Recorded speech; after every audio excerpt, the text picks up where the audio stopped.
palavra, que é como um rio de água viva, Senhor, em nós, possa nos lavar profundamente. Senhor, que a tua palavra também é comparada a um espelho, possa refletir a nossa imagem e a nossa condição espiritual. Amém. Para que possamos, Senhor, buscar a nossa verdadeira imagem, Senhor, que é a tua semelhança. Senhor, nós te pedimos em nome de Jesus, vem fazer em nós uma obra de poder, ao louvor da tua glória, em nome de Jesus. Amém. Amém. Glória a Deus. Semana passada, nós tivemos aqui uma grande empreitada, através do livro de Neemias. Quantos saíram daqui animados para reconstruir qualquer coisa que seja? Né? Você saiu disposto a reconstruir algo que estava em ruínas, seja as suas finanças, seja a sua casa, a sua família, trabalho, teu presente, teu futuro. Você saiu daqui pronto para isso? Sim ou não? Glória a Deus. Foi tremendo porque na reunião de membros nós pudemos dar continuidade nesse assunto e vimos algumas coisas poderosas em Deus, né? Algumas situações que nós, como guerreiros do Senhor, né, devemos ter entranhado em nós. Aprendemos algo maravilhoso, irmãos. Deus nos colocou nessa terra para realizar a sua vontade. Isso implica, né, a sua obra, o ministério que Ele nos deu. Fala para a pessoa que está ao seu lado: Deus te ama. Tem um propósito na sua vida. Quero que você entenda que este propósito que Deus tem na sua vida tem a ver com a obra que Ele quer realizar, não só em você, mas através de você. E nós vimos que Deus colocou de um lado, na nossa mão, a obra, o ministério. Do outro lado, Ele nos deu armas espirituais, né? A oração, né? O jejum, né? Vimos aí algumas armas, né? Os anjos de Deus, a unção com óleo. Irmãos, as estratégias que Deus nos tem dado. Então nós temos ministério e temos armas, temos uma obra para realizar e temos obras. E vimos e trabalhamos durante o dia, mas vigiamos durante a noite. Fala isso para a pessoa que está do seu lado: quer prosperar? Trabalha de dia, vigia de noite. Enquanto o sol da justiça está a brilhar sobre a tua vida, trabalha. Não larga a tua mão do arado, não. Amém ou amém? Trabalha mesmo, exerce o ministério. Mas de noite, quando as trevas vêm tentando te abafar, tentando, né, te oprimir, tão simplesmente vigia. Através da oração, do jejum, da guerra espiritual. Amém ou não amém? Amém. Glória seja dada ao nome do Senhor Jesus. E eu creio que Deus está levantando mesmo, como nós lemos no livro do profeta Joel. Deus está despertando realmente os guerreiros. Deus está despertando os valentes. Deus está despertando as pessoas que vão mudar situações e circunstâncias espirituais. Deus vai verdadeiramente usar você como um valente nesses dias, na mão dele mesmo, como uma espada. Você é a espada na mão do valente. É você, guerreiro. É você, valente. Você é a espada na mão do Senhor, para destruir toda a maquinação do mal que se levanta nessa nação, contra o povo de Deus, contra a humanidade. Deus vai te usar, pode ter certeza disso. E é por isso que Ele tem falado muito sobre estratégias, sobre posicionamento, sobre nós termos uma visão como a de Deus sobre todas as coisas. Amém ou amém? E hoje eu quero dar continuidade nesse assunto. Hoje eu quero continuar ministrando a sua vida. Se você perdeu a ministração da semana passada, vai até o site www.caep.pt. Já estão sendo introduzidas. Essa semana colocamos aí 2 pessoas para ir introduzindo, né, os áudios das ministrações, das mensagens. Dessa vez agora você pode abaixar as ministrações. Abaixa, faz cópia, envia, porque está cheio de gente precisando ouvir isso, irmão. Amém ou amém? Então, faz a multiplicação acontecer em nome de Jesus, tá bom? E eu quero continuar hoje falando para você a respeito de algumas coisas que Deus me mostrou no livro de Neemias, e algumas coisas que nós devemos estar atentos. Nós que somos os reis e sacerdotes do Senhor, aqueles levantados por Deus como valentes, nós temos que estar atentos a algumas coisas que acontecem em meio a este processo de reconstrução. Nós vimos aí que Neemias, ele foi perseguido, né, por alguns homens, como Sanbalate, Tobias, Gésem, né? Eles se levantavam a obra que ele queria realizar de reconstrução do muro. Não só Neemias, mas Esdras também. É interessante que Neemias já é uma segunda investida do Senhor no trabalho de reconstrução de toda a cidade de Jerusalém. Nós vamos descobrir algo poderoso. Eu quero que você entenda isso, que isso tem a ver com a tua mudança, isso tem a ver com aquilo que Deus quer fazer em você e através de você neste tempo. Nós vamos descobrir que o livro de Neemias, apesar dele vir antes do livro de Esdras, nós vamos descobrir que Esdras foi um precursor de toda esta reforma espiritual. Esdras, ele foi para Jerusalém e Deus colocou no coração dele reconstruir o templo, que é a casa, a habitação de Deus. Fala para a pessoa que está ao seu lado: o primeiro passo de toda e qualquer reconstrução tem a ver com a habitação de Deus. Às vezes a gente quer reconstruir as muralhas da cidade, as muralhas da nossa casa, da nossa família, mas nos esquecemos de restaurar o altar do Senhor. O primeiro passo, irmãos, é a reconstrução do altar, porque sem altar, sem o altar do Senhor, é impossível haver a manifestação da glória de Deus. Porque ali no altar, como nós vimos aí na série do tabernáculo, né? Nós vimos que ali no altar do Senhor e ali no templo, que nós temos a oportunidade de nos arrepender dos nossos pecados, reconhecer Jesus Cristo como único caminho, verdade e vida. É através do templo que nós temos uma imagem, uma figura do próprio Cristo que nos traz a salvação. Então nós vemos que Esdras, ele reconstruiu, em primeiro lugar, o templo. 13 anos mais tarde é que Neemias chega com as cartas do rei para reconstruir os muros. De Jerusalém. E colocar as suas portas, que estavam em ruínas, queimadas a fogo. Amém ou amém? E aí o que é interessante, eu quero te mostrar ainda algo no livro de Neemias.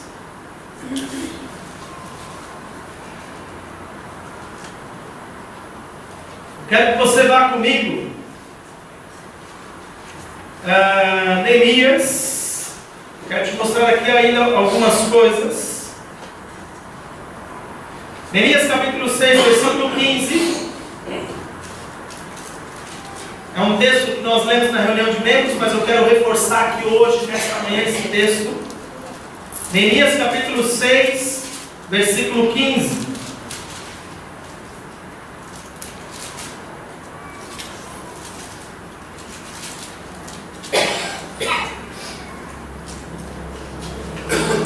Diz assim: acabou-se, pois, o muro aos 25 do mês de Elul, em 52 dias. Fala comigo, 52 dias.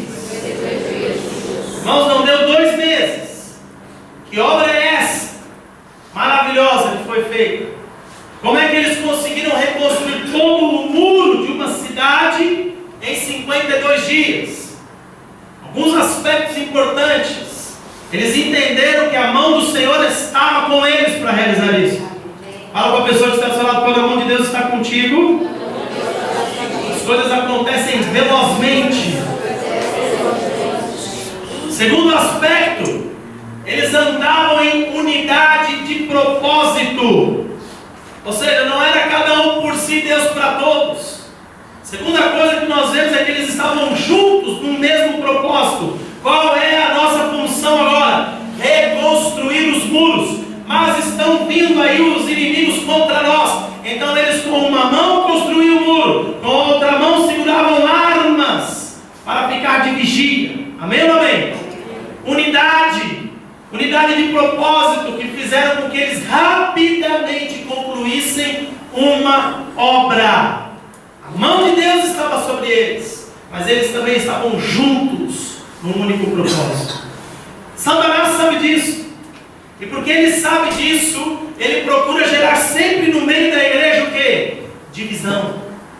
Divisão, irmãos, ela não se trata apenas de estar separados fisicamente, Nós podemos estar separados, nós podemos estar juntos fisicamente, mas separados em nossa mentalidade. Nós podemos estar agregados no mesmo lugar, agregados na mesma igreja, agregados na mesma congregação, mas ainda assim, em nossa mentalidade, cada um querendo fazer a sua própria maneira. E aí então não se consegue chegar em lugar algum. Eu quero que você entenda que a estratégia de Deus é abençoar o seu povo, colocar a sua mão sobre ele, quando ele anda principalmente em unidade. Salmo 133 diz o quê? Quão bom é, quão suave é que os irmãos vivam em união. No final deste capítulo, o que é que diz? É neste lugar que Deus ordena a sua bênção e a sua vida para sempre. Que lugar? No lugar da unidade do seu povo. Fala para a pessoa que está ao seu lado: eu quero andar junto com você, porque eu sei que Deus vai te gerar vida e bênção sobre nós. Fala para ela assim: Deus vai gerar vida e bênção sobre nós.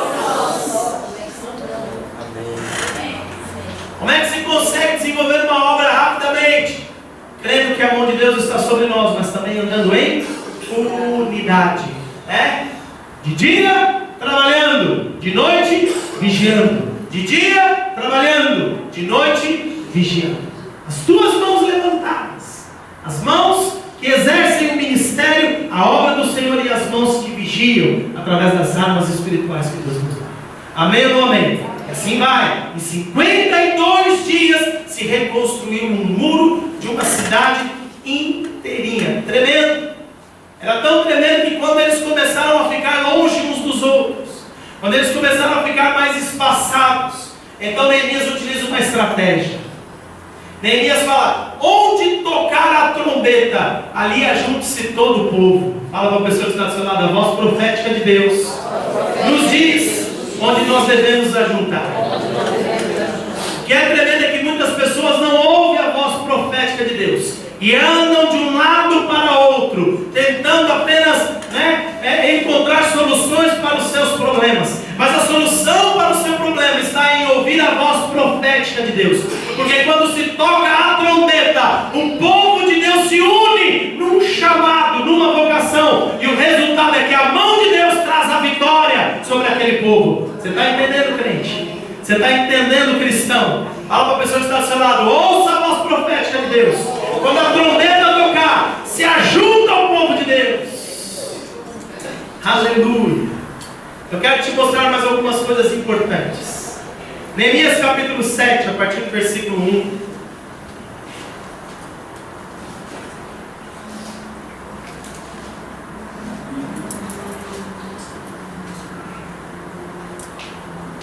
A partir do versículo 1.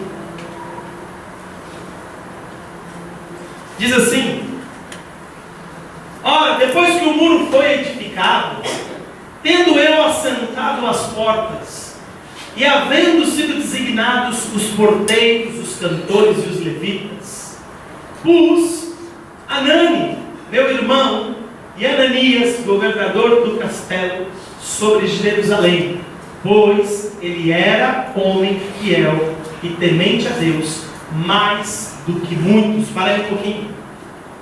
Não basta reconstruir muros. Não basta reconstruir muros. Nós vamos começar aqui a desenvolver algo tremendo hoje. Nós precisamos entender, nós que somos aqui os valentes de Deus, chamados para realmente a reconstrução das famílias, das cidades, das nações. Eu quero que você entenda, não basta reconstruir muros. Depois que ele edificou os muros, em que a obra estava pronta, as portas haviam sido colocadas, o que é que ele precisou encontrar? Homens fiéis e tementes a Deus. Homens fiéis e tementes a Deus. Ele precisou encontrar no meio daquelas pessoas que estavam ali, homens que eram guardas, homens que eram sacerdotes, homens que eram cantores, levitas, porteiros. Havia no meio dessas pessoas, muitas pessoas com dons, com talentos, pessoas que queriam trabalhar e exercer um ministério, queriam manter aquela reconstrução de pé erguida. Mas, irmãos, ele não colocou qualquer pessoa para administrar a aquilo tudo que estava acontecendo. Ele não colocou qualquer um. Ele não pegou qualquer um e falou: vem cá você, não. Ele procurou ver em pessoas duas principais qualidades para quem pode tomar conta daquilo que Deus está fazendo: homens fiéis e tementes a Deus. Homens fiéis e tementes a Deus. Infelizmente, essa é uma das coisas que a própria palavra de Deus mostra que Deus mesmo procura. Deus está à procura dos fiéis da terra. E aí eu pergunto: há fiéis aqui? Amém. Eu pergunto mais uma vez para dar uma oportunidade para aquele que não entendeu a pergunta: há fiéis aqui? Amém. Há pessoas neste lugar que temem a Deus? Amém.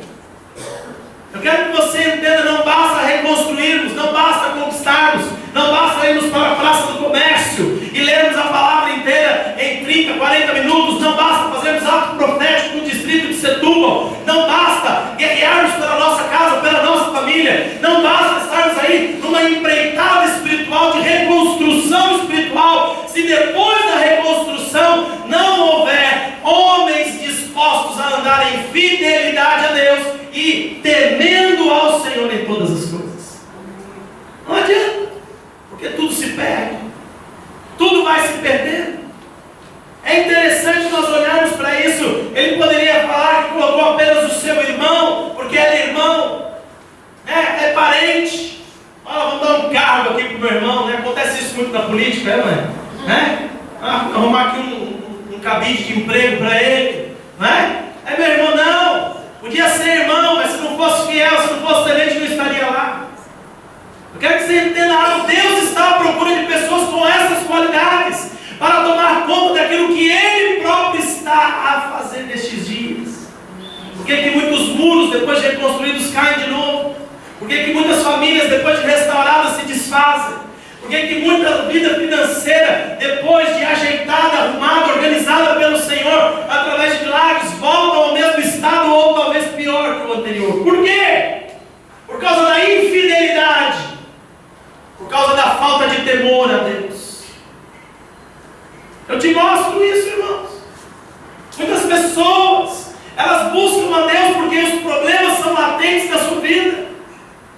Elas vêm através do Senhor porque elas estão com problemas familiares, problemas financeiros, problemas conjugais, e elas vêm procurando auxílio, procurando alguém que lhe dê um suporte. Ela ouve falar a respeito do amor de Cristo, ela ouve falar a respeito de um Deus que faz milagres, e ela então toma a iniciativa de se arrepender, toma a iniciativa de mudar o seu estilo de vida, ela toma a iniciativa de começar a dar os primeiros passos. E conforme Deus vai reconstruindo, conforme Deus vai libertando, conforme Deus vai trazendo os milagres e vai restaurando o que precisa ser restaurado, essa própria pessoa perde o temor de Deus, começa a andar de forma infiel, pondo mais uma vez uma brecha no muro, ou abrindo as portas da muralha para que Satanás faça o estrago novamente. É necessário, depois de qualquer reconstrução, você se tornar uma pessoa fiel a Deus e temente a Ele. Sabe o que é ser temente a Deus? Irmãos, não é ter medo simplesmente de Deus, porque Deus é fogo consumidor, ou porque a própria palavra fala a respeito da sua ira que consome o pecado e o pecador. Há pessoas que têm medo de Deus, mas não têm temor. O temor fala a respeito de alguém que, em hipótese alguma, quer falhar para com Ele. O temor a Deus é aquela pessoa que ela, em todos os seus passos, em todos os seus pensamentos, em toda a sua vida, ela procura agradar a Deus, porque ela não quer falhar para com um Deus que é bom. Ele foi tão bom comigo, Ele fez tão grande obra para comigo, que eu não quero perder o seu amor, o seu cuidado, a sua unção, a sua vida. Por isso o seu temor está em não perder o que ela tem em Deus, não daquilo que Deus pode fazer porque ela falhou, porque ela pecou. Pergunta para a pessoa que está do seu lado: você está entendendo esse pastor hoje? Fala: não tenha medo de Deus, tenha temor de Deus. Aquilo que Ele já lhe deu, não troque por um lentilha, aquilo que Ele já fez na sua vida. Irmãos, não trate simplesmente de uma forma indigna. Não trate aquilo que Deus já fez na sua vida de qualquer forma. Dê a Ele o louvor, dê a Ele a glória, dê a Ele a honra, seja através da sua vida, das suas finanças, da sua família, seja pela tua boca, pelos teus pensamentos. Glorifica a Ele, porque todo e qualquer tipo de milagre que já aconteceu em sua casa, em sua família, veio dele, e o louvor e a glória volta para Ele, porque dele são todas as coisas. Aquele que é temente a Deus, ele dá glória a Deus. Aquele que é temente a Deus, ele procura se viver uma vida que agrada a Deus. E é através da sua fidelidade que o Senhor recebe o louvor, a honra e a glória para todos sempre. Amém? Pergunta para a pessoa que está ao seu lado: você está entendendo esse pastor hoje? Anani e Anias, eles se transformaram em maiorais e governadores, porque eles tinham essa qualidade. Eles eram fiéis a Deus e tementes a Deus, mais do que muitos. Não é que não haviam outros, haviam outros com essa qualidade, mas eles eram mais do que os outros. Dá um cutucão em alguém e fala para ela assim: eu espero que você seja mais do que eu. Fala com convicção, fala assim: eu espero que você seja mais do que eu. O que é mais interessante é que você ouviu isso na boca dela também. Então assim, um falando para o outro: eu espero que você seja mais do que eu, mais fiel e mais temente a Deus do que eu. Aleluia! Maravilhoso é o nome do Senhor Jesus. Aleluia! E então, no versículo 4, diz assim, vamos já para o 4. Ora, a cidade era larga e grande, mas o povo dentro dela era pouco, e ainda as casas não estavam edificadas. Olha o que Neemias descobriu. Vamos lá entender aqui algumas coisas que estão acontecendo. Vem Esdras primeiro e restaura o templo, o lugar da habitação de Deus. O templo foi a primeira reconstrução, foi o primeiro passo nessa grande obra que nós vemos de restauração de Jerusalém. O templo e a habitação do Senhor. O segundo passo, foram reconstruídos os muros de proteção, e levantaram-se, como governadores destes lugares, homens fiéis e tementes a Deus. Amém? Mas os muros foram reconstruídos. Mas então Neemias olha lá de cima do muro e começa a perceber algo. A cidade era grande, a cidade era larga, só que as casas, os lares, ainda não tinham sido reconstruídos. Então nós vemos, irmãos, que o primeiro passo é restaurar o altar, a habitação de Deus, a minha própria vida e o meu relacionamento com o Altíssimo, com o Senhor. O primeiro passo sou eu que tenho que estar bem com o Pai, eu que tenho que ter uma intimidade com Ele, e esta casa que é a habitação de Deus, estar 100%, porque aí então eu tenho poder e força, motivação, como Neemias teve, para reconstruir os muros de uma cidade assolada. E quando eu falo os muros, pode ser os muros das suas finanças, da sua própria família, os muros do seu relacionamento conjugal, do seu relacionamento entre pai e filhos, ou os muros até da sua própria alma, que protege você das malignidades. Quando esses muros são reconstruídos, somente um homem fiel e temente a Deus vai conseguir mantê-lo de pé. Mas eu não posso parar aí. Eu preciso entender que o lar também precisa ser restaurado. As casas também precisam ser restauradas. Neemias olhou e viu: que adianta uma cidade com um muro tão lindo, se não tem povo para morar? Que adianta ter este muro perfeito com as suas portas bem trancadas, se não tem casas reconstruídas? Da mesma forma eu posso falar aqui hoje: o que adianta termos uma igreja bonita, arrumada, se os lares de cada família que aqui está não estão reconstruídos? Se ainda há problemas conjugais, se ainda há problemas internos, aos quais nenhum lado nem o outro tomam a decisão de resolver o problema. É importante nós entendermos algo aqui, irmãos. Somente uma cidade como esta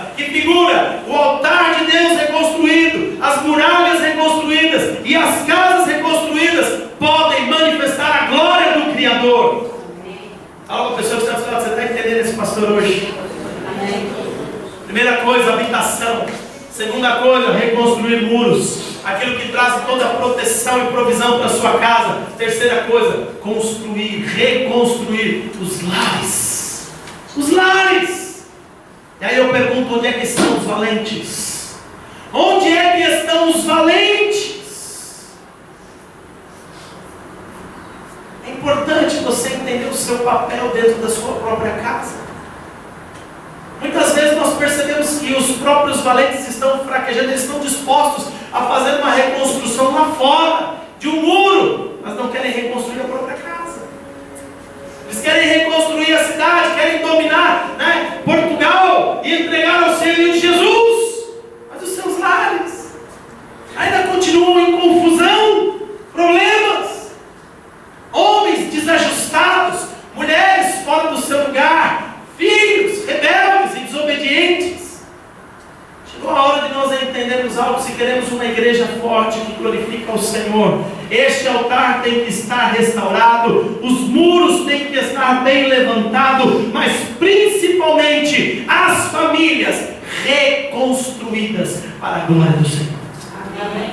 Algo, pessoa de pastor, você está entendendo esse pastor? Amém. Aponta o dedo no nariz dela assim, com todo o carinho que você tem, e fala para ela assim, ó, é de você mesmo que o pastor está falando.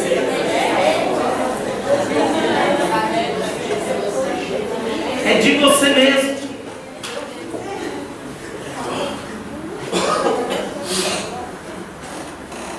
Eu estou dando esses passos todos para você entender, irmãos. Porque quando nós falamos de igreja, é claro que todos nós queremos que a igreja cresça, é verdade ou não é? Estamos orando pelo crescimento da igreja. Irmãos, eu me lembro há anos atrás, quando Deus me deu esse texto de Neemias 7:4. Estávamos nós, há uma semana antes da inauguração desse espaço, que Deus nos deu graça, força, provisão para construir. Quem não conhecia isso daqui, isso aqui era o meu quintal. Eu morava nessa casa, essa árvore estava plantada ali onde a irmã Arlene está sentada. Ela está sentada junto a árvores. Isso aqui era um quintal, havia uma churrasqueira que o William fazia aqui, um churrasquinho para nós às vezes. Um buraco ali perto de onde o Bruno estava sentado, um buraco. Um pinheiro de Natal. E o proprietário falou, é bom para vocês comemorarem Natal, E vai lá. Depois que nós reconstruímos isso aqui, irmãos, nós que estávamos reunidos ali onde hoje é o berçário, nós viemos para cá para o primeiro culto. E nós olhamos e o espaço era grande demais para nós. O grupo de louvor à frente, só estava sentado eu e acho que minhas filhas. Não tinha as crianças. Deus me deu essa palavra. É grande demais. É grande demais. Agora precisa restaurar os lares e as famílias. E Deus começou a trazer família por família, pessoa por pessoa. Casais com problemas, pessoas com situações difíceis na sua alma, no seu corpo, no seu espírito. Vimos e experimentamos grandes milagres. Vimos como Deus é poderoso em feitos, em obras, como Ele faz simplesmente sobrepujando o nosso próprio pensamento. Ocorreram transformações que nem eu mesmo imaginava que era possível acontecer. Mas por quê? Porque a mão de Deus estava sobre eles. E hoje você está aqui. Hoje você está aqui neste lugar. E você está ouvindo, através desta pregação, uma mesma palavra. Sabe por quê? A pessoa que está do seu lado, diga para ela assim, porque chegou a sua vez. Chegou a sua vez de entender que este lugar é largo, grande demais, e as famílias precisam ser restauradas. Hoje chegou a sua vez de entender que você precisa pôr em ordem o altar de Deus. Você precisa pôr em ordem esse altar, porque Deus não habita mais em templos feitos por mãos humanas. Deus habita agora em você. Você é o templo do Espírito Santo. Você é a habitação de Deus. Você precisa reconstruir esse altar. Você precisa ter um relacionamento saudável com o Criador, através da palavra, da oração, através da cobertura de uma igreja. Você precisa entender que os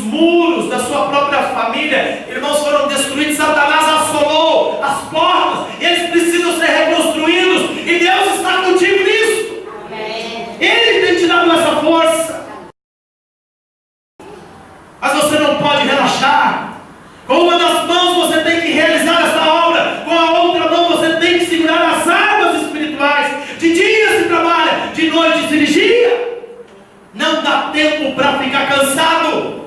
Não dá tempo nem de trocar de roupa. Neemias mesmo falava. Ele chegou lá e nem trocava de roupa, porque o trabalho era árduo, era muito, mas eles tinham que terminar aquela obra. É importante reconstruir os muros. E em 52 dias essa obra se fez. Eu quero que você entenda aí muito rápido. Alguma coisa vai acontecer na sua vida se você se posicionar hoje. Se você hoje entender que Deus está contigo, que a mão do Senhor está sobre a tua vida. Irmãos, hoje começa a velocidade de Deus agir em você e através de você. E essa reconstrução é rápida. Mas Deus não quer parar essa obra da tua vida. Ele quer fazer de você marido de um lar. Ele quer fazer de você realmente um rei, pastor, sacerdote e profeta dentro da sua casa. Porque Ele quer restaurar o seu lar. Como se restaurarão os lares sem os seus profetas? Como se restaurarão os lares se os profetas de Deus, homens, estão vendidos? Fala para a pessoa que está do seu lado, essa é forte.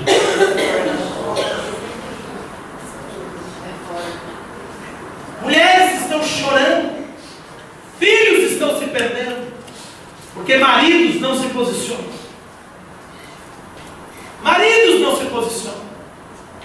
Homens não entendem o seu papel. Não compreendem que Deus está levantando eles para que a sua própria casa seja reconstruída. E eles têm que ser os primeiros a não se venderem. A não se venderem para aquilo que é o mundo, a vontade da carne, para as obras de Satanás. Eles têm que ser os primeiros a restabelecer a glória do Senhor dentro do seu próprio lar. Mulheres, auxiliem seus maridos nesse projeto. Não façam a parte deles. Porque muitas vezes, porque os homens não se posicionam. Porque muitas vezes os homens continuam naquele nhenhenhenhenhenhenhenhenhen. Elas então resolvem vestir as calças espirituais da casa e ver se alguma coisa acontece.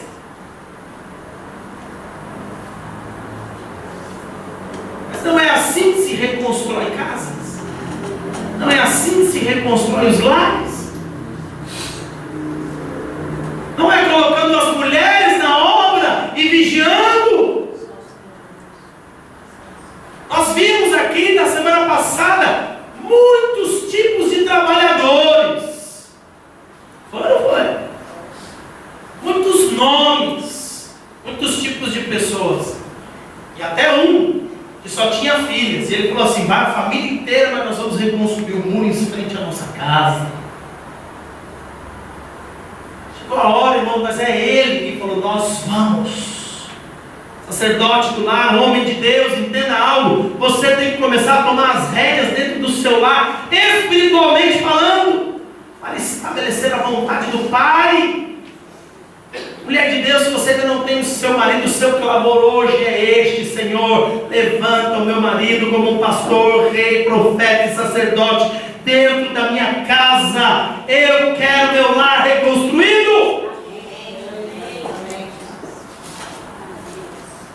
Se você ainda não casou, não ache qualquer coisa aí pelo meio do caminho. Alô? Estou falando sério. Amém ou não amém? Mas por que eu estou falando isso? De profetas vendidos? Fala comigo assim, ó. O pastor vai falar do Tobias. Do crente Tobias. O crente Tobias é terrível. Quem quer conhecer o crente Tobias? Nós vimos que no meio dessa guerra aqui de reconstrução, havia um homem junto com Sanbalat e Jéssica que se chamava Tobias. Tobias era um homem que se levantou juntamente com os outros dois simplesmente para ver se fazia ruir todo o projeto de Deus levantado por Neemias. Tobias se levantou num espírito contrário. Deixa eu te mostrar uma coisa. Ele era crente, vamos lá, entre aspas, ele estava ali no meio do povo de Deus, apesar de ser amonita. Estava lá, sabe o que é que significa, irmãos? Tobias. Sabe o que é? Deus é bom. Tobias. Ele tinha nome de crente, cara de crente. Se calhar cantava os hinos do crente, mas não era crente. Sabe onde é que ele andava? Sabe onde é que ele andava? No meio dos crentes. Olha para alguém que está aí perto de você e fala assim: será que você é o Tobias?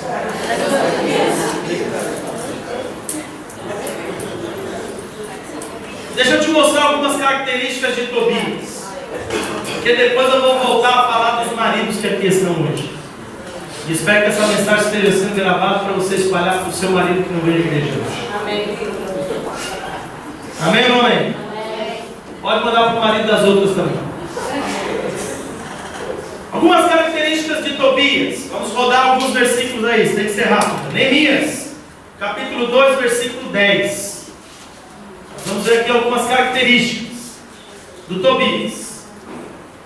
Primeira delas é que ele não se agrada com o bem dos filhos de Deus.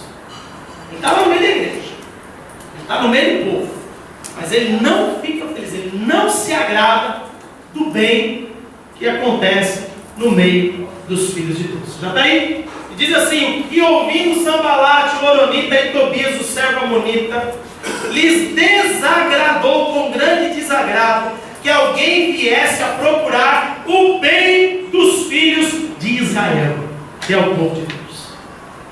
Primeira característica que ele tem: ele não se agrada. Ele vê o crente começar, alguém a ajudar ele começa a ver que alguém vai receber algum tipo de assistência, algum tipo de ajuda, ele já fala: sei não, aí, cuidado, vai se metendo muito não. E vai tentando de alguma forma fazer aquela pessoa desanimar, porque ele não está feliz, porque ele sabe que algo bom vai acontecer.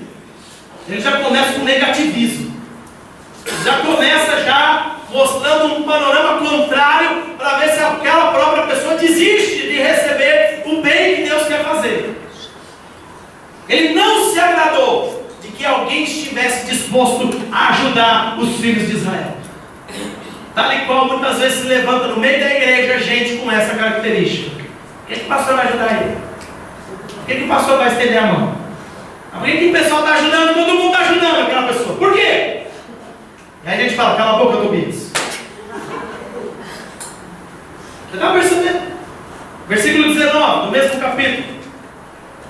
Diz assim: segunda característica: o que ouvindo Sambalate, o Horonita, e Tobias, o servo amonita, e Gésem, o arábio, zombavam de nós e desprezaram-nos e disseram: que é isto que fazeis? Quereis rebelar-vos contra o rei? Segunda característica: zombam e desprezam as obras dos filhos de Deus. Mais uma característica desse espírito maligno que atua na vida de alguns crentes, eu vou chamar hoje de espírito de Tobias. Ele vê o crente ouvindo uma mensagem poderosa como a da semana passada, e o crente então pegando a sua armadura espiritual, colocando o capacete da salvação, a couraça da justiça, e se levantando e falando: agora sim, eu vou pegar a obra numa mão, eu vou agora começar a vigiar. E ele olha: você até parece. Vamos ver quanto tempo vai durar isso aí. É o tipo de crente que não quer meter a mão no arado, mas fica indignado quando alguém está disposto a fazer. É o tipo de crente que só fica parado, não está disposto a dar um passo à frente, e quando vê alguém se ajustando para tomar iniciativa e avançar, ele então entra pela zombaria e pelo desprezo da obra que aquele pode fazer. Deixa eu te mostrar uma coisa: muito crente velho tem essa síndrome, muito crente velho tem esse problema. Mas a ver só, porque já estão tantos anos na igreja, já passaram por tanta frustração e decepção, que hoje eles não conseguem ultrapassar as suas próprias amarguras interiores. E aí quando ele vê um novo convertido se levantando, quando ele vê um crente novo se posicionando e fazendo, ele fala: é que você está no primeiro amor, sabe bem. Sabe, o problema é que você vai deixar e logo passa. Mas sabe o que a gente fala? Cala a boca, Tobias. Cala a boca, Tobias, porque você que está mal. Você que não entendeu que você devia estar nesse primeiro amor ainda. Porque se não voltar ao primeiro amor, o próprio Deus vai vomitar você da sua boca. Chegou a hora de você entender, irmãos, que a igreja, o ministério, o reino não vai parar por causa de crente velho que encalhou, enferrujou e não quer fazer mais nada. Deus vai levantar, como hoje nós já estamos vendo aqui no próprio grupo de louvor, as crianças, do meio das crianças como Guilherme. Deus suscitará o perfeito louvor. É palavra. Amém. Porque tem crente que não começa bem, mas não quer continuar, desanima por qualquer coisa, já não consegue segurar a arma, já não tem mais tempo para isso ou para aquilo. Não deu, não dá. Presta atenção para não ficar para trás. Presta atenção, Deus está realizando uma grande obra. Por isso você que está chegando agora, você que se converteu há um dia, uma semana, há um mês atrás, presta atenção, Deus vai te encher de poder, Deus vai te encher de graça, Deus vai te encher de revelação, e você vai fazer muito mais do que até o próprio pastor está podendo fazer. Eu louvo a Deus, irmãos. Sabe por quê? Porque muitas vezes a gente chega e fala para o crente: você sabe tocar? Ah, eu até sei, então vem tocar um pouquinho. Ah, não quero, não posso, não isso, não aquilo. Aí chega a Giovana e já começa, erra um pouco, mas está lá. E Deus vai fazer isso. Deus vai levantar. Porque o reino não vai parar. Você está percebendo? Eu para pessoas que você está entendendo mesmo isso, pastor?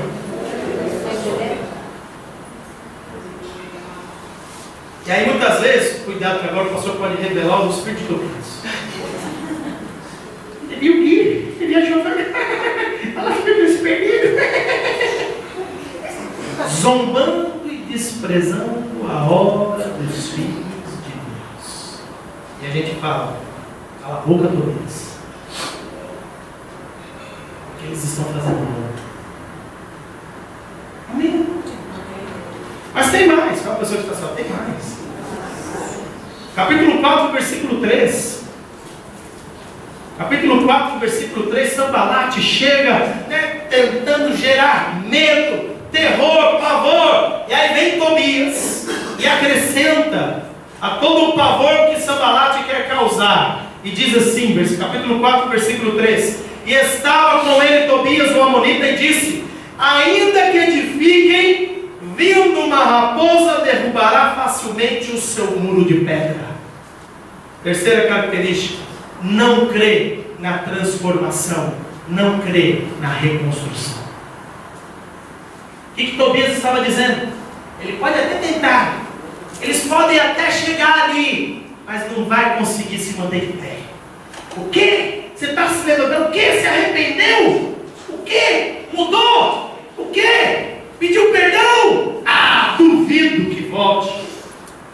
Duvido, não crê. E numa raposa vai cair de novo. Ah, não dou 3 meses para voltar como estava. Olha a pessoa que está falando: você conhece crente assim? Ainda bem que ele não veio hoje, não é mesmo? Mas ele não consegue crer que alguém pode ser transformado. Ele não consegue crer na transformação, na mudança do caráter de alguém. Ele não consegue crer que Deus pega alguém que estava lá no lixo, na desgraça do pecado, e coloca ele para se assentar diante dos príncipes e dos nobres. Ele não consegue crer que nosso Deus é um Deus de transformação. Ele duvida sempre. E ele fala, ele dá tempo. Ele ainda fala: ah, vai cair de novo. E a gente fala para ele o quê? Cala a boca, Tobias. Cala a boca, Tobias. Mas tem mais ainda. No mesmo capítulo, versículos 7 e 8. E sucedeu que, ouvindo Sanbalate e Tobias, e os arábios, e os amonitas, e os asdoditas, você pode ver que eles conseguem arrumar gente ainda, né? Você pode ver que eles vão agregando pessoas, à volta de si mesmo, com as suas conversas.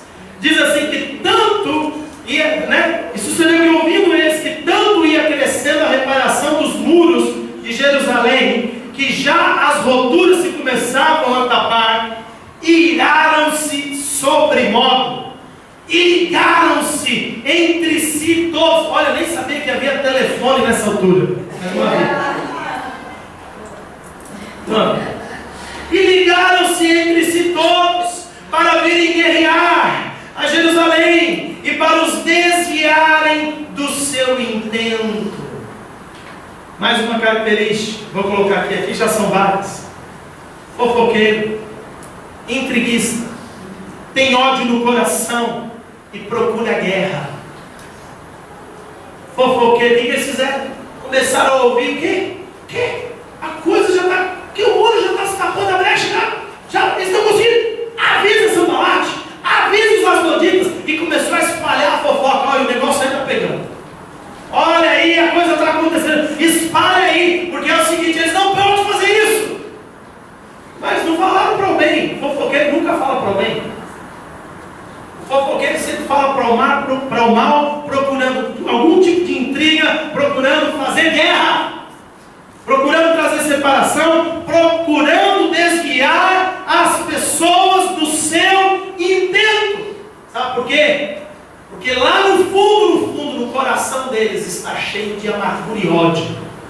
Eles não dão certo, eles não conseguem, eles não avançam. Por isso eles não querem ver a prosperidade de quem consegue, de quem está trabalhando, de quem avança. Então ele começa com conversinhas, ligam uns para os outros, irmãos, para falar: você está vendo, meu irmão?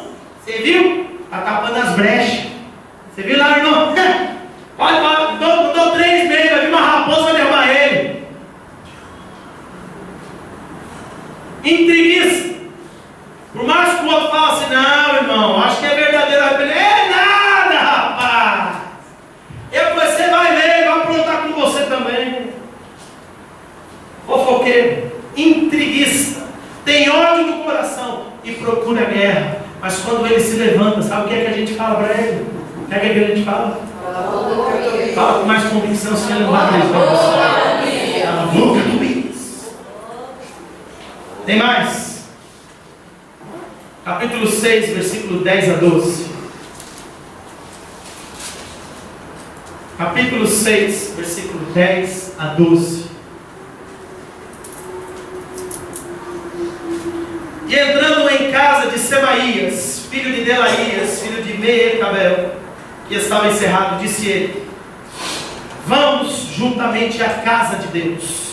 Veja bem, Semaías estava chamando Neemias para ir à casa de Deus, no meio do templo. E fechemos lá as portas do templo, porque virão matar-te, Neemias. Sim, de noite virão matar-te. Porém eu disse, Neemias falando, porém eu disse: um homem como eu fugiria?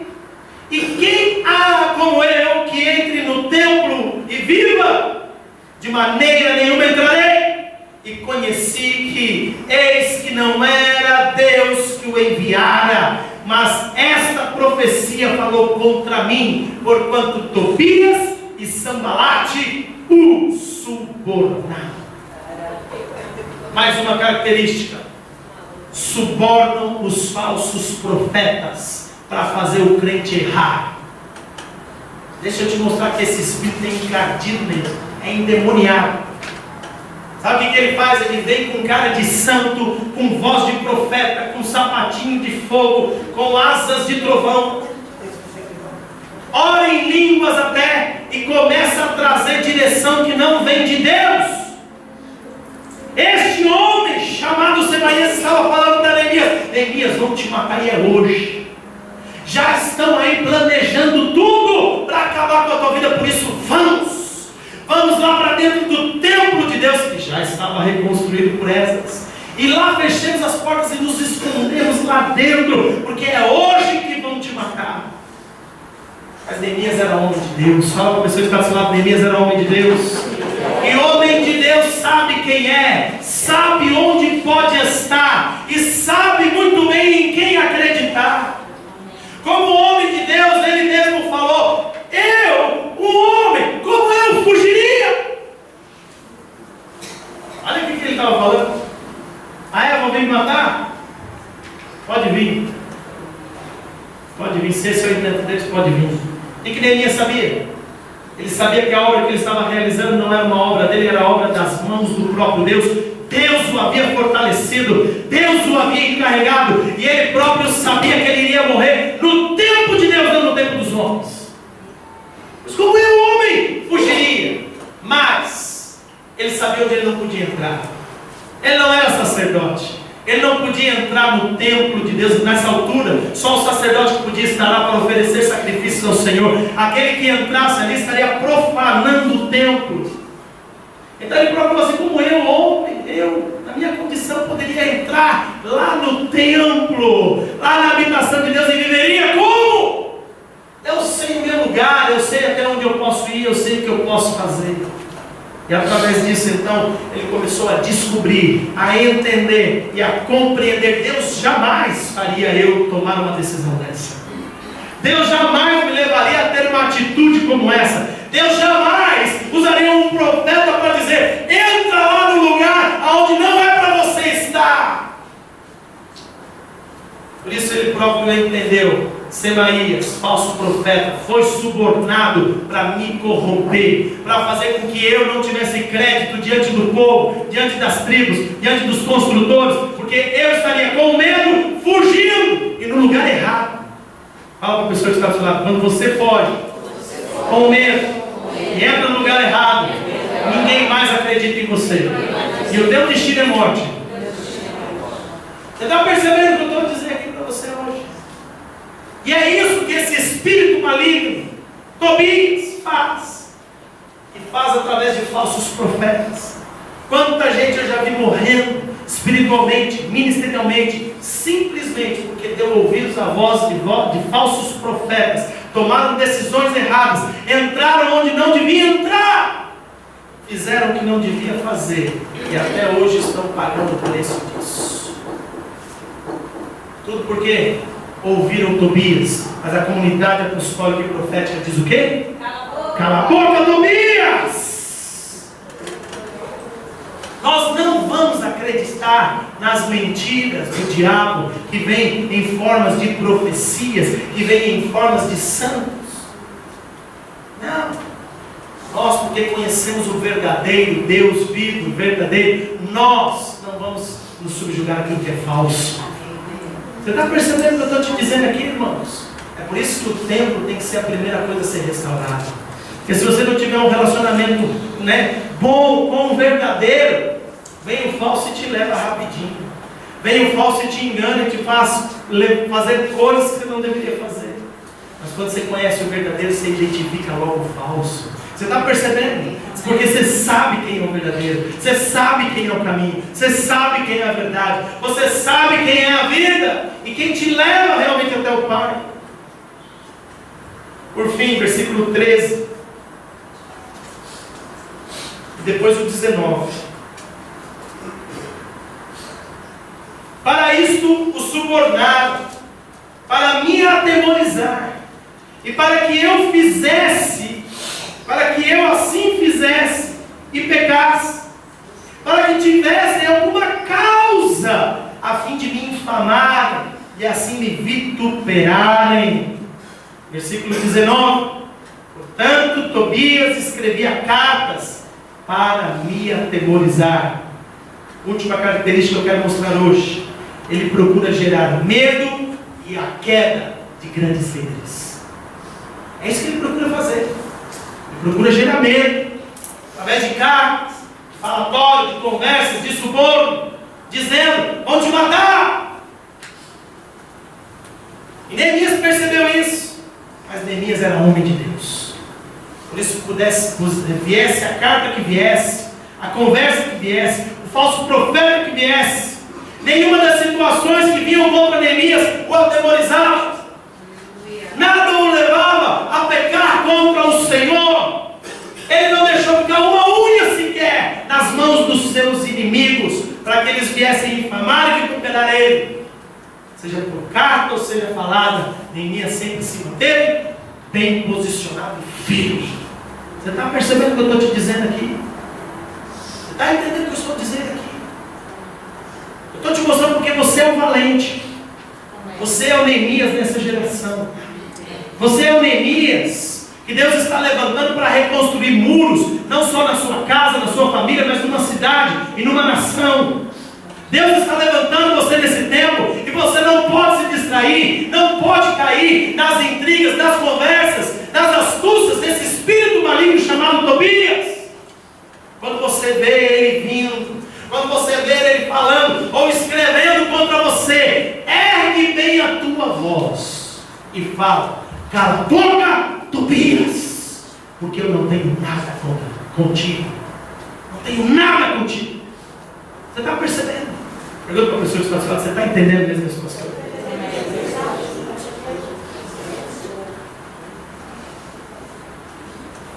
Mas pastor, e se eu não fizer isso? Pastor, e se eu não tomar essa atitude? Pastor, como é que é? Aí eu vou te dar uma má notícia aqui. Você pode ser um sacerdote levantado pelo Senhor nesse tempo. Eu quero falar principalmente você, marido, que aqui está. Presta atenção no que eu vou te dizer. Mas serve para você, mulher, também. Quero que você entenda. Se você não der ouvidos a esta palavra, não se posicionar, você será como Eliasib. Sabe quem era Eliasib? Eliasib era um sacerdote. Pega aí Neemias capítulo 13. Põe o versículo 4 até o versículo 9. E vamos ver aqui que coisa linda e horrível. Ora, antes disso, ou seja, antes de acabar tudo aquilo, depois você lê 8, 9, 10, 11, 12, eles restaurando a palavra sendo ministrada, maravilhoso. Sacerdotes sendo estabelecidos, coisas grandes estavam acontecendo. Mas diz assim: ora, antes disso, Eliasib, sacerdote, que presidia sobre a câmara da casa do nosso Deus, se tinha aparentado com Tobias. Fala para a pessoa que está ao seu lado: viu qual que é o problema de Eliasib? Qual foi o problema dele? Virou parente. Virou parente, comadre, compadre. Está vendo? Se aparentou. Vamos lá. Então ele tinha se aparentado com Tobias. E fizeram ali uma câmara grande. Presta atenção no que Eliasib fez. E fizeram ali uma câmara grande, onde dantes se metiam as ofertas de manjares, o incenso e os vasos, e os dízimos do grão, do mosto e do azeite, que se ordenaram para os levitas, e cantores, e porteiros, como também a oferta alçada para os sacerdotes. Mas durante tudo isso, não estava eu em Jerusalém. Veja bem, Neemias teve que sair, porque no ano 32 de Artaxerxes, rei da Babilônia, vim eu ter com o rei. Ou seja, o rei mandou chamar Neemias. Neemias teve que voltar para a Babilônia. Mas ao cabo de alguns dias ele tornou, e ao alcançar a licença do rei, e vim para Jerusalém, e compreendi o mal que Eliasib fizera para beneficiar a Tobias, fazendo-lhe uma câmara nos pátios da casa de Deus, o que muito me desagradou, de sorte que lancei todos os móveis da casa de Tobias fora da câmara, e ordenando eu, purificaram as câmaras, e tornei a trazer ali os vasos da casa de Deus, com as ofertas de manjares e o incenso. Quem é Eliasib? Fala comigo, sacerdote. Quem é você? Fala comigo, sacerdote. Qual era o problema de Eliasib? Qual foi o mal de Eliasib? Ele não apenas se aparentou com Tobias, com este espírito maligno, mas também beneficiou este espírito. Sabe o que ele fez?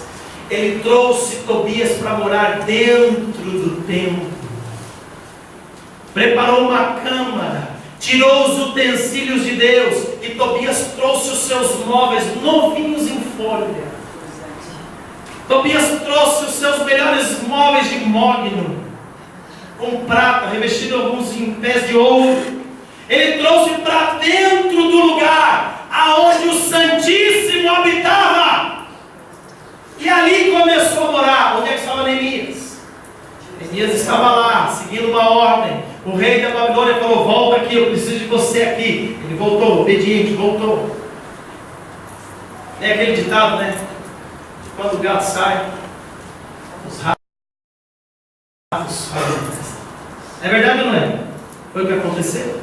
Foi nesse tempo que Eliasibe, sacerdote, presta atenção, sacerdote do seu lar, permitiu entrar no templo onde deviam estar as coisas sagradas do Senhor. Permitiu entrar um imundo, amonita, e ainda mais trazer a sua mobília, excluindo aquilo que pertencia à mobília de Deus. O que eu posso dizer aqui? O que eu posso te mostrar hoje? O que é que está acontecendo dentro de muitos lares, dentro de muitas vidas, dentro de muitos casamentos? As pessoas simplesmente, por mais que estejam dentro da igreja, entendendo que são reis e sacerdotes do Senhor, colocam para fora a mobília de Deus, chamam Tobias para habitar e trazem ainda toda a sua mobília, porque a mobília de Tobias é nova, é atraente, é bonita, é chamativa. A mobília que estava nesses vasos antigos, tira isso daqui. Eu não quero esse vaso desde quando? Desde Davi, 500 anos. Não, Salomão construiu isso, está muito velho, ultrapassado. Eu não quero mais isso. Eu quero mobília nova, coisa nova. Infelizmente, muitas pessoas, por trocar o antigo pelo novo, estão abrindo mão daquilo que é o original, estão abrindo mão daquilo que é o perfeito, estão abrindo mão daquilo que é o verdadeiro, a sã doutrina, a palavra que é fiel e verdadeira. Ah não, mas hoje em dia já não vale. Pastor, por que o senhor não fica fazendo aí umas campanhas? Vá lá, pastor, a campanha do quebra-jugo, a campanha das 7 semanas da libertação financeira e poderosa, a campanha do sal grosso, a campanha do sapatinho. Por que, pastor?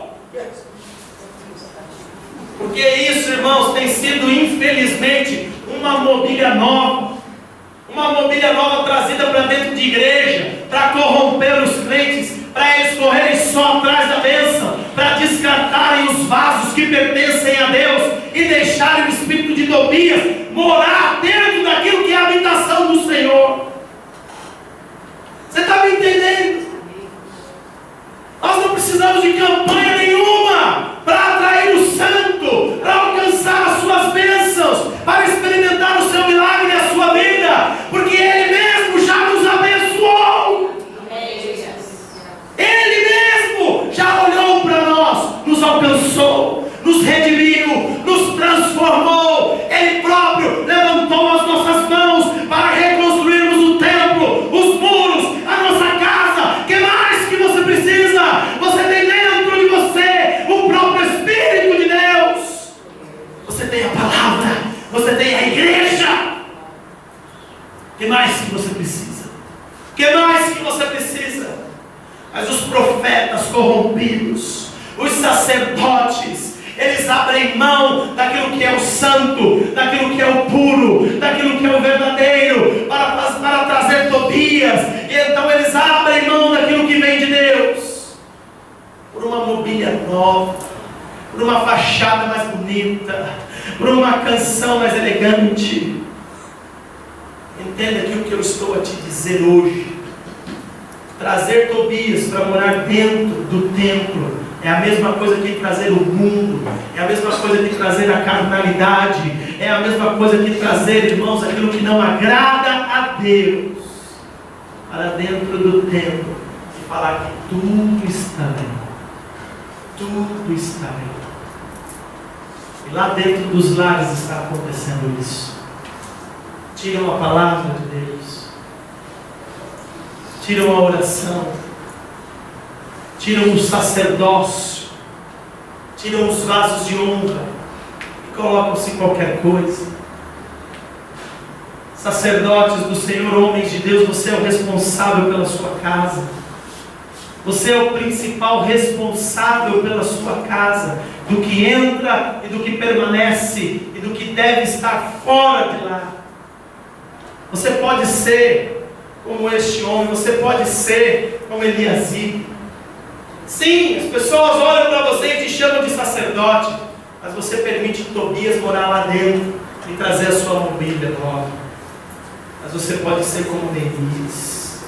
E a minha oração é que você, homem que está aqui hoje, você se levante como Neemias, que quando viu esse absurdo, na sua ausência, ele viu o absurdo que estava acontecendo.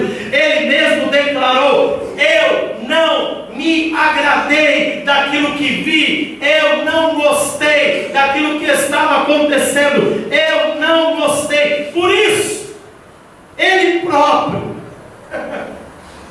pegou toda aquela mobília, não interessava se era nova ou mais bonita, pegou toda aquela mobília de Tobias e pôs na rua. É lá que tem que estar, porque neste lugar somente os pertences do Altíssimo permanecerão. Quem você quer ser, homem de Deus? Eliasibe ou Neemias? Eliasibe ou Neemias? Mulheres, acordem os Neemias dentro das suas casas. Mulheres, despertem os Neemias dentro das suas casas. Que eles entendam que eles são os responsáveis em colocar ali alguém ou tirar alguém para fora. Que Tobias não seja mais o residente do seu lar, que Tobias não seja mais o residente da tua própria vida, que Tobias, irmãos, fique quieto no seu canto, no seu lugar, porque ele não tem parte nem sorte com esta obra, nem com este ministério. É o que Neemias disse: nós vamos reconstruir esse muro, mas vocês não vão ser contados entre nós. Mas você vê que encardido que é esse Tobias. O cara falou mal, o cara fez fofoca, o cara levantou intriga, o cara levantou guerra, o cara escrevia cartas para atemorizar, o cara aprontou todas, mas lá no momento certo ele encontrou um espaço para habitar dentro do templo.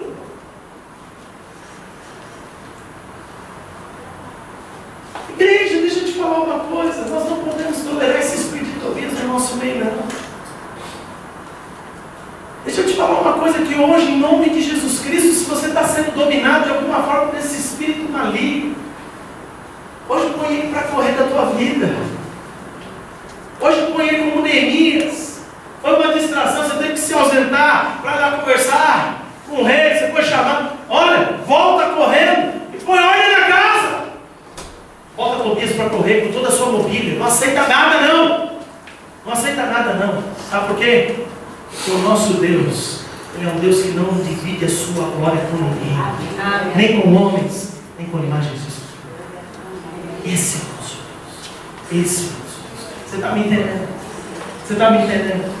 Se por algum momento de distração você deixou de ser temente a Deus, como Eliasibe foi, se em algum momento você deixou de ser fiel a Deus, como Eliasibe foi, não sei o que é que entrou aí na sua cabecinha, não sei o que é que te corrompeu, para como Eliasibe se corrompeu também, não sei o que é que aconteceu, mas em nome de Jesus, hoje é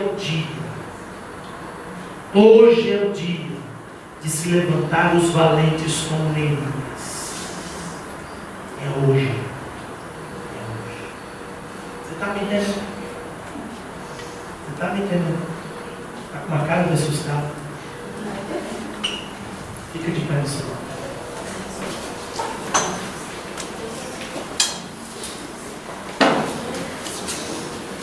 Quero te dar até alguns minutos. Eu não sei se você entendeu esse pastor hoje. Não sei se você conseguiu entender esse pastor hoje. Mas, irmãos, Deus está purificando essa igreja. Deus está purificando essa igreja. Nós não vamos aceitar não, qualquer coisa.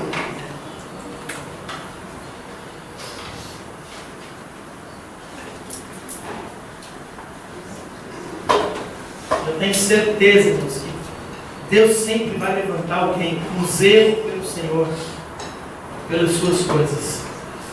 Deus vai sempre levantar alguém com zelo, temente e fiel a Deus, com zelo pelo Senhor e pelas suas coisas, para fazer uma faxina. para fazer uma faxina mesmo. Dar uma geral. Botar o entulho para fora. E dar um chute no traseiro de Tobias. Fala para ele, aqui você não pode nada. Aqui você não pode nada. Feche seus olhos. Quero que você fale com Deus hoje. Feche seus olhos. Não olha para mim não, olha para o grupo de novo. Eu denunciei aqui esse espírito de Tobias e a sua ousadia para você tomar uma posição. Eu tenho certeza que hoje se levantam os Neemias e as Neemias. Hoje se levantam homens e mulheres nessa ousadia para começar a fazer uma faxina. Uma faxina que começa em primeiro lugar no templo de Deus, que é você mesmo. Quais coisas tem que tomar? O lugar das coisas do Senhor da tua vida. O que é que tem sido mais importante? Que mobílias Tobias tem conseguido colocar aí dentro do altar do Senhor, para fazer residência, para fazer morada. Começa a pôr para fora essas mobílias. Começa a pôr para fora. Agora começa a falar: eu rejeito essas obras da carne na minha vida. Eu rejeito essas obras do mundo na minha vida. Eu rejeito hoje toda a vontade do maligno que se levantou em mim. Todo espírito de Tobias que me manipulou, que me controlou, que me desviou, através do medo, através das suas cartas, das suas palavras, das suas conversas, que me desviou do intento do Senhor, da obra do Senhor, daquilo que Deus quer fazer, do ministério, da obra. Hoje, em nome de Jesus, põe para fora toda a mobília de Tobias. Põe para fora agora toda a mobília de Tobias, em nome de Jesus. Vai lançando fora, porque é entulho, é lixo, não agrada ao Senhor. E traz de volta as coisas de Deus para o teu coração. Traz de volta agora. Começa a falar: Senhor, eu quero te amar, amar a tua palavra acima de tudo. Senhor, eu quero me prostrar, me entregar diante da tua presença. Eu quero, como teu sacerdote, não dividir a tua glória. Senhor, nós como igreja, nós declaramos que não aceitamos nenhum espírito de Tobias no nosso meio. Nós mandamos embora agora todo espírito maligno que se levanta com uma mentalidade contrária à obra do Senhor neste lugar. Todo espírito que se levanta com intrigas, com fofocas. Todo espírito que se levanta para trazer guerra e não paz. Todo espírito que se levanta para estar trazendo a divisão, a facção. Todo espírito que se levanta, subornando falsos profetas com falsas profecias, para nos desviar daquilo que é a vontade do Criador. Nós declaramos agora em nome de Jesus: cala a boca, espírito de Tobias, e saia agora do nosso meio, em nome de Jesus. E saia agora do meio deste povo, das famílias, desta igreja. Nós ordenamos agora todo espírito maligno chamado Tobias, que age como Tobias, que solte agora os maridos desta igreja.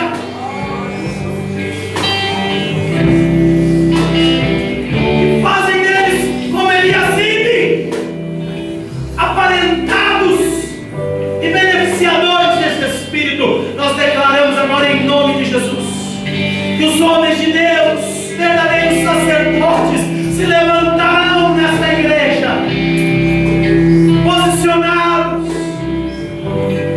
Oh Senhor, eu quero declarar aqui em nome de Jesus a estes maridos que estão fraquejando, que estão se deixando vencer, que estão deixando Tobias assentar-se na habitação de Deus. Agora eles se levantam deste espírito de Neemias. Agora o Senhor os levante, que o Senhor nos levante, em nome